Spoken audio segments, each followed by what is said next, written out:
Ako si Lani, isang mag-aaral na puno ng pangarap sa buhay. Gusto kong maging guro dahil ito ang pangarap ng aking namayapang magulang. Ngunit sa isang iglap, nagbago ang lahat.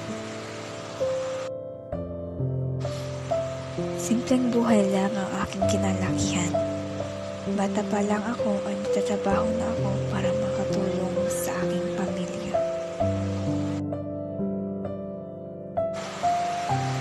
Sa hindi inaasahang pagkakataon, namatay ang aking magulang sa isang aksidente. Halos hindi ko na alam ang gagawin ko sa mga araw na yun. Bigla na lang ng dilim ang aking paningin.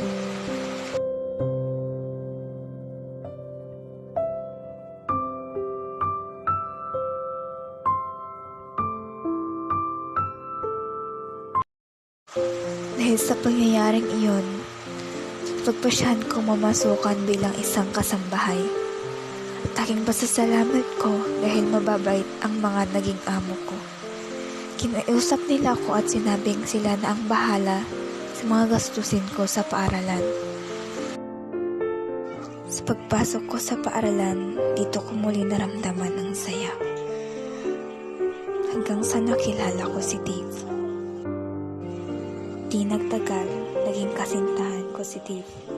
At dahil sa kapasukan sa pag-ibig, nangyari ang hindi dapat mangyari.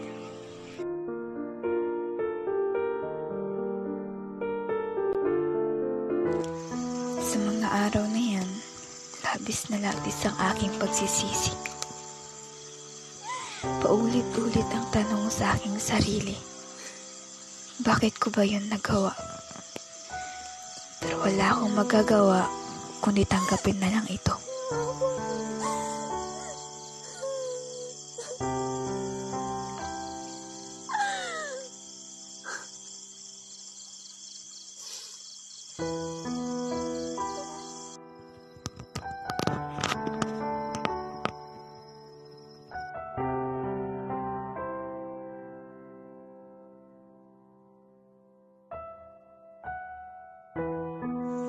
Nasilayan at nahawakan ko ang aking anak.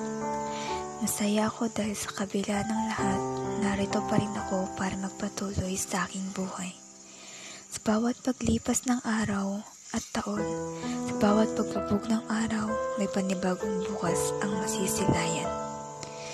Hindi ko man natupad ang aking pangarap ng aking magulang para sa akin. Sigurado akong masaya sila kung ano ang meron ako ngayon. Para sa akin, hindi pa dito nagtatapos ang lahat. Dahil ito muli ako, susubok ng panibagong pahina ng aking buhay.